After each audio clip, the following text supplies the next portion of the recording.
Hey, what's up? My name's Brian, and if you're new here, on this channel, I use my experience as a chef in the real world to show you guys how to cook real food on the internet. So I'm kind of like your personal internet chef boy. Pasta bolognese is one of the best tasting pasta dishes there is, but it's definitely not one of the easiest to make. So today I'm gonna show you how to make the pasta part of this thing and the meat sauce part and all of the moves that I know on how to make real deal pasta bolognese at home.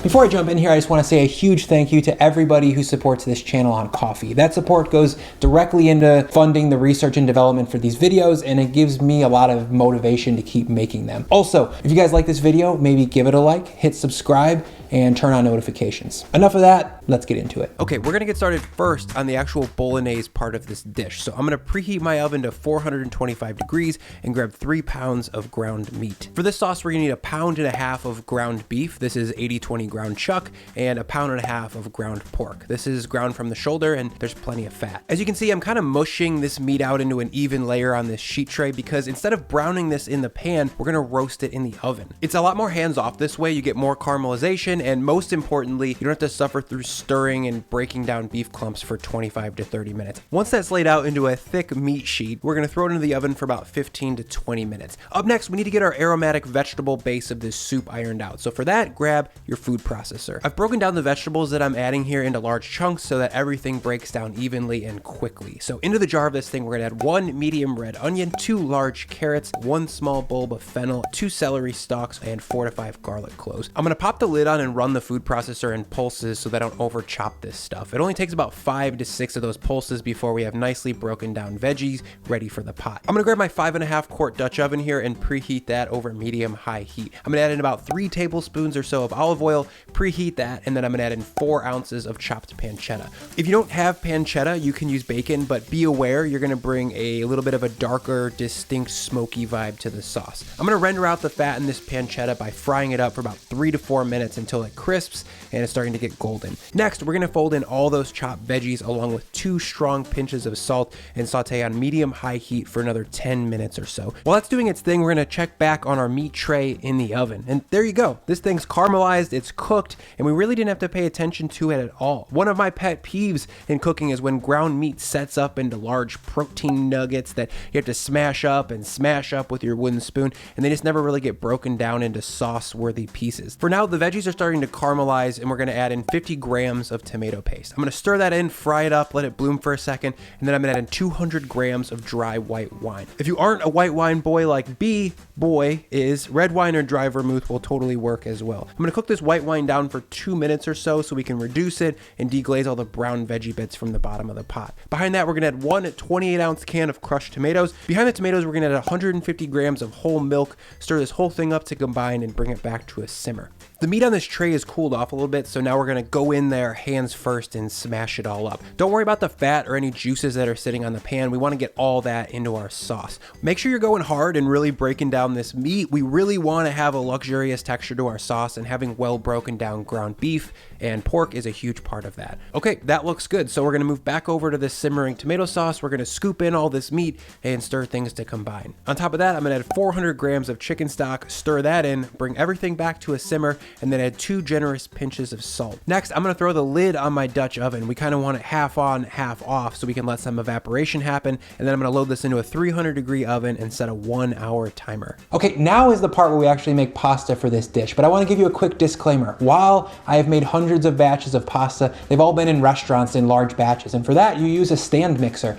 I have only made it in the granny way, maybe once or twice, so go easy on me. And to clarify, the shape that we're making today is called tagliatelle. It's what I would consider the best shape for a really rustic meat sauce like this, but pappardelle is also a good one. It's just a wider version of that. But if you don't have a pasta machine, no sweat, because I will say it loud and proud. I usually eat dried spaghetti when it comes to bolognese. So if that's all you have, or that's all you have time for, NBD, go crazy. To get started here, we need 280 grams of all-purpose flour. I'm gonna flip that over into my work surface, and I'm gonna make a little well in the middle here to hold my eggs so I can slowly hydrate my flour. First, we're adding in 2 whole eggs, and yeah, dude, I broke the well right off the bat. It doesn't get better from here either. I'm gonna add 4 yolks, and yep, those slide right out. Doesn't matter. Now it's pasta jazz. I'm using my fork here to try and bring it all back together, but it doesn't really matter. All we're trying to do here is stir and mash things up till a dry ball of dough starts to form like this. If your dough's too dry, you can add a drip or two of water as you go to start holding things together, but as you need it, it's going to get more cohesive and a little bit tackier. Once it's combined relatively well like this, we're going to knead the ball for 2 to 3 minutes to develop some more strength. This is going to give our pasta its signature chew later on, and there, about 8 minutes start to finish, eventually you end up with a nice golden, shiny, eggy little pasta ball that's going to give you about 4 to 6 portions of tagliatelle. Okay, I'm going to wrap this ball with plastic wrap and let it continue to hydrate and rest on the counter for 30 minutes. Okay, it's been 30 minutes and this dough is ready to go, so I'm going to grab my stand mixer and throw on my pasta attachment. I'll throw a link in the description for this one and a hand crank one, so whether you have a stand mixer or not, you're covered. I'm going to lightly flour this dough ball and then cut it across the equator here into 2 pieces. Now we've got something that can easily flatten out into a 3/4 inch thick oval pancake. The only way to get a nicely rolled out sheet of pasta is to start with something relatively flat, uniform, and about this size. Okay, we're gonna open up this pasta attachment to its widest open setting. I'm gonna turn the motor on to low-ish speed, and I'm gonna lightly flour my pasta dough. I'm gonna pass this dough through the rollers 3 times, each pass cranking the pasta tool 1 notch more closed. By the way, if your dough's sticking to the rollers, don't be afraid to lightly flour it to prevent that. I'm gonna roll this through 1 more time. This time the roller is on the number 5 thickness. That's about halfway to finished pasta, but we need to have a more uniform pasta shape. This sheet is too tapered. So to get a better yield out of this, we're gonna fold it into a tight little rectangle by going tip to tip. I'm gonna fold that back over and then fold it 1 more time into a nice little package. The machine is on the wide open setting again on this case, or notch 0. I'll roll this through again, notching down 1 stop for each pass. I think there's 7 or 8 total notches, and it takes a second to get the hang of this, but I encourage you to teach yourself this process. It's an incredibly dignified thing to be able to make a nice pasta for your family and friends. I can't think of a better way to show someone you love them than to make them a nice fresh pasta by hand. Okay, this is notch 7. We're almost there. It looks like pasta, but this stuff expands in the water, and thick ass pasta is too heavy and too chewy for this sauce, so we're going to take this to the thinnest setting, or notch 8. Make sure that the sheet of pasta is really well lubed up with flour. When you get to these higher numbers, things can get a little bit stuck to these rollers, especially when you're new to the process. Oh, look at this, a nice thin, beautiful sheet of pasta. We're going to cut this into about 10-inch rectangles of equal size, then we're going to stack them up and cut them into noodles. Again, tagliatelle is the shape that we're making for this dish, and that means about a 1/2 inch thick nudes. Make sure that things are well lubed with flour here, so when you cut them with your knife,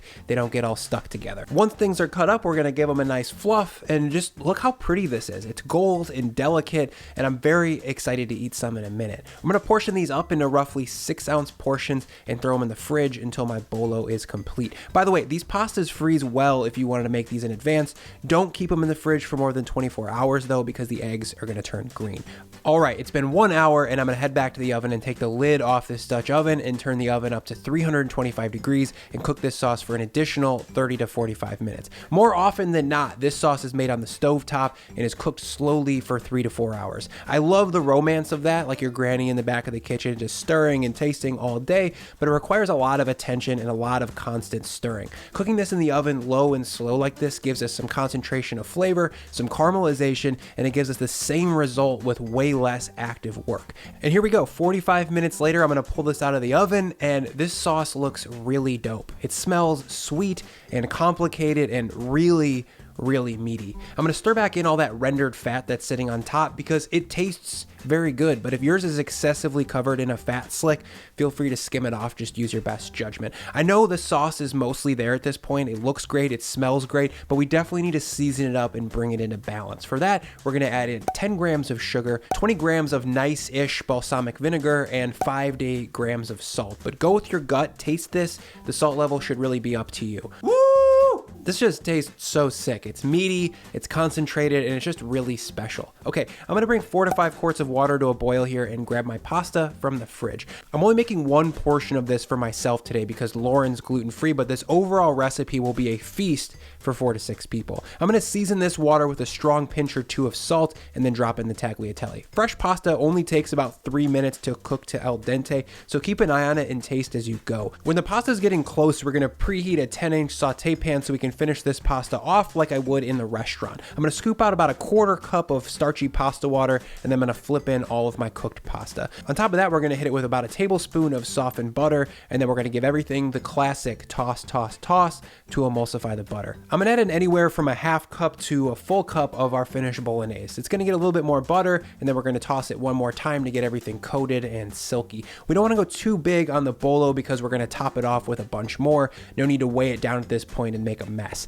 After one more toss to get everything combined, we're gonna give it a taste. This pasta is the perfect texture. It's toothsome but really tender, and it's kind of eggy too. The sauce is so deeply flavored and just robust, dude. Okay, wow, we're ready. We're gonna throw a little parm in there for fun, and then we're gonna plate it up. Let's eat this thing.